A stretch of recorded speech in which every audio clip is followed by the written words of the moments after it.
Hi guys, hope wherever you are and whatever you're doing, you've had a sensational day. So today we've actually got a really interesting topic, which I'm sure is going to be notable, I think, for many parents to take down some points to learn. So it's about screen time, and this has been the centre of numerous disputes in recent years, and amongst many, it's really said that excessive use replaces the opportunities for children's motor exploration and social interaction. So while there's so much stigma around screen time for children, it's undeniable that technology is really an integral part of our society and vastly embedded in our daily lives. So, how do we ensure that we're giving our children a healthy life and one that will really set the precedent for their life ahead? So lucky for us, today we're joined by our very special guest, Dr. Tessa Grigg, Research Development Manager at Gymbaroo, to discuss this very important topic. Now, Dr. Tessa Grigg is the Research and Education Manager at Gymbaroo Kindy-Roo, and she's a part-time lecturer at the University of Canterbury, New Zealand, and a teacher and a producer of children's music with over 20 years experience in the childhood education sector and an absolute wealth of knowledge in this topic. So how are you today? Very well, thank you, Rachel. And we've got so much to talk about on this topic. So to begin with, we published your article titled Physical Health, Vision and Screen Time, Not Great Playmates. For someone who hasn't read the article, can you give us a little bit of an overview of what it's about and what inspired you to write it? Thanks, Rachel. Yes, basically the article is about alerting people to the fact that screens might look quite harmless and that they are really good babysitters, but in actual fact there's a hidden consequence that goes on for quite a long time throughout the child's life. And I think because it's such a new phenomenon, basically, this reliance on screens only been around for a few years now, and we don't really know what's going to happen. So, parents are basically, their children are a social experiment. So there are quite a lot of people out there who are now saying this is something we've got to talk about. And so that's what inspired me to write it. This is not something that we should just be sweeping under the carpet anymore. And it's really something that's not just going to affect this generation of children. If they are brought up and they don't know any different, it's going to affect their children and their children's children and so on. So this is something that we, almost like climate change, really need to be bringing up and speaking about a lot more. So, and what I love all your articles anyway, of course, but in this particular article, you quote some research and study on this topic, and you mentioned in particular, there's some research by Professor Molina. She's an optometrist who lectures in clinical optometry about the development in children's vision and regular use of screens and mobile devices.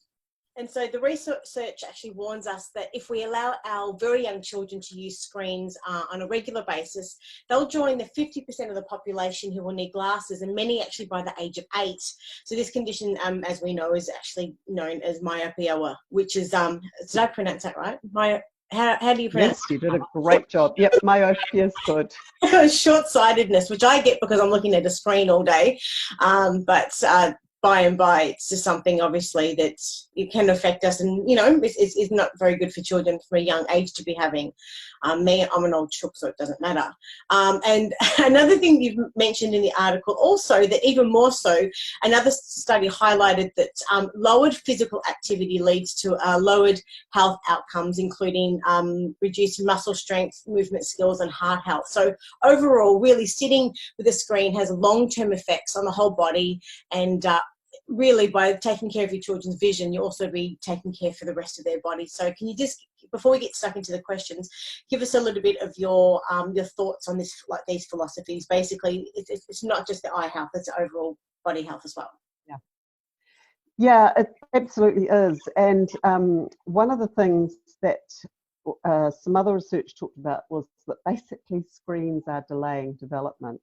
So as far as on the big picture, the sitting still is just not what bodies are designed to do, particularly young bodies. As you say, as we age, it's not so catastrophic.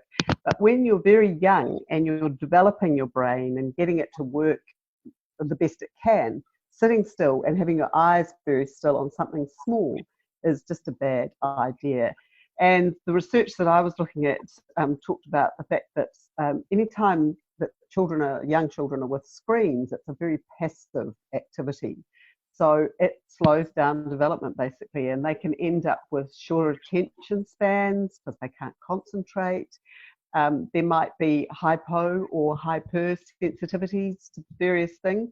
And the other thing that, of course, somebody like me is hugely concerned about is that it lowers their fine and gross motor skills. And you and I have talked about this before, and I've written about it a lot, is that with fine motor skills and gross motor skills in particular, that's how children's brains develop. And so if they're sitting still looking at the screen, that just doesn't happen. The other thing that happens with screens quite a lot is that the brain is just fed everything on a plate.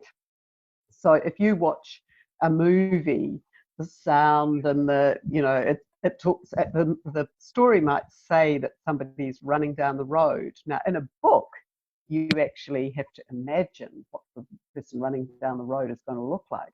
But when you watch it on a screen, you don't have to imagine that. So basically, the brain is on holiday, and they don't have to imagine anything, and it's just sort of like it's a very passive activity.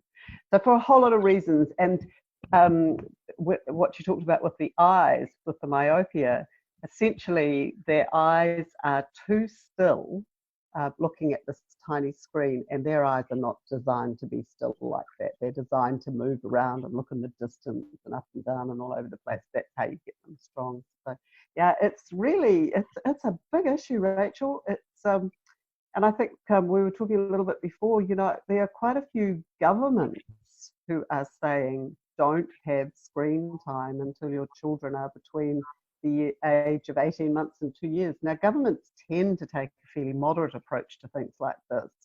So if they're saying don't do it, you know that it must be pretty bad. Absolutely. And I'm still just back in what you were just saying a few moments ago, which is, it never really occurred to me, but it is a passive activity in the sense that the children aren't using their brains enough, and they're not thinking, they're not actually using their imagination, thinking laterally. If they're outside and they're playing and they're building, that's going to give them problem solving skills. Aside from all the physical, this is part of a much bigger conversation. So lots to talk about. Let's get stuck into these questions. So question number one, children love screens. We all know this. So they love them from when they are babies. So why are they so appealing for children? Well, this stems right back to their primitive reflexes, which I'm passionate about. And if you watch a little baby in front of a television right from when they're quite little, they sort of have a big wide-eyed look, and they go like this a bit. And parents are under the impression that that means they're having a really good time and they like it. But the reality is that they're in their fright, flight, fight mode. So they're busy in the startle position going, what do I do? What do I do? I don't know what to do. And that's caused by the flashing of the screens. And the way you can test that out is to turn the lights off and see how much your television flashes with the lights off. So it's flickering the whole time. So that flickering that goes on is putting these brains into this sort of fright, flight, fight state, so that they don't really know what to do. And the other issue is that screens there's lots of movement, the sound, there's all this kind of stuff. And also there's the situation where they get this shot of dopamine. So it makes them feel good. Dopamine's the feel good hormone. So they feel good when they're watching the screens and they're in this sort of heightened state. And then that just feeds on itself. But babies also like bright lights, they're the same thing. So it's not the television and it's not what's on the television that's causing them to get excited or be in this state. It's the brightness of it. And so that's why they are essentially, when they're very young, they're attracted to it, and people get confused. And then as they get older, you know, if you watch, I mean, I watched on a train a child who was probably 18 months, no, not 18 months old, it wasn't walking, it was about 9 months old. And it's sitting there going swish, swish on the screen. And I just sat there going, you know, they know, even at that age, that the screen holds power. So children used to be really excited about car keys or, I don't know, other things that parents do, pots and pans, stuff where they'd watch their mum or their dad using it over and over again. Now, parents are obsessed about their phones. Where's my phone? Oh, I haven't got my phone. Where's my phone? They're constantly talking about it. So children have worked out that there's power in these screens. You know, something happens, and then of course they get a game or whatever, and off that, you know, what they think is true. It's all very exciting. So, and what I love that you quote also in the article that Professor Molina recommends the only way to protect children's eyes from long-term damage, and you mentioned this early on, is to say an absolute no to device screens from children from birth to 3 years. Which is, that's, I think, hard going for a lot of parents to be able to hear that, because you just, as you just said, babies love screens and the lights and that dopamine effect is sort of starting from a very young age. So, I mean, what are your thoughts on that, and how do you sort of suggest that parents should be overcoming that then? Well, I don't know. And that's a really hard question, Rachel. I don't actually know if I'm able to answer it, because the reality is, as you said at the beginning, our lives are totally dominated by a small screen. And the more that they make the telephones so that they do more, you know, babies, I mean, I watch my neighbour's grandchild FaceTime her grandma every day. Well, I mean, that's gorgeous. She gets to see her nan, who she wouldn't see because she lives in Auckland and the nan's in Christchurch. And so, you know, it's like a real balancing act, but it's more that screens should be viewed very much as dessert, you know, something you don't do that often. A little bit of them is not going to completely wreck their lives, but people got into a habit. I think there's an increased awareness, which makes me very happy. There certainly is in New Zealand. Mums, they go, no screens for you, and they take the phone away. So, you know, that's frustrating for the child, but it's better for them. And I think there was a patch before we realised how damaging they were, that people were going, oh, this is going to be good for my child. You know, preschools were actively filling themselves up with screens because they thought children need to be taught how to use a computer. We've worked out they don't need to be taught. It's sort of ingrained in them. No, so they're better doing other things. Yeah. Unlock a parent's phone and get into whatever unbelievably at a young age. So it puts a lot of us people that have had to, as you just said, learn all the digital stuff to shame. Let's get stuck into question number 2. Children learn lots from screens, but isn't this good for their brains? As a question. Well, you would think. And quite a few years ago, I'm thinking about 20 years ago, maybe more than that, there was a thing that came out called the Mozart effect. And so there were baby Einsteins and the videos, and you plonked your baby down in front of one of these videos, baby Mozart or whatever, and you, by watching the screen, your child was going to have a superior intelligence. Well, you'll notice they're not still around anymore, because very quickly they worked out that in actual fact that was not helping them at all. Babies are sensory motor learners. Young children are sensory motor learners. So it means they've got to move, and they've got to be sensing things. They need to touch stuff. So seeing a picture of something is not nearly as good as actually feeling it. Actually, I'll tell you something that was funny. A couple of weeks ago in my music classes, we're doing about the sea. So I took the dog off down to the beach, and I was gathering up my bits. I got a couple of buckets of sand, and I got some seaweed and some shells. And this man who was traveling was watching me, and he said, "Excuse me, do you mind telling me what you're doing?" And I said to him, "Oh, I'm a teacher." And he smiled at me and he shook my hand and he said, "I am too." He said, "You're an old-fashioned teacher." And I went, "What do you mean by that?"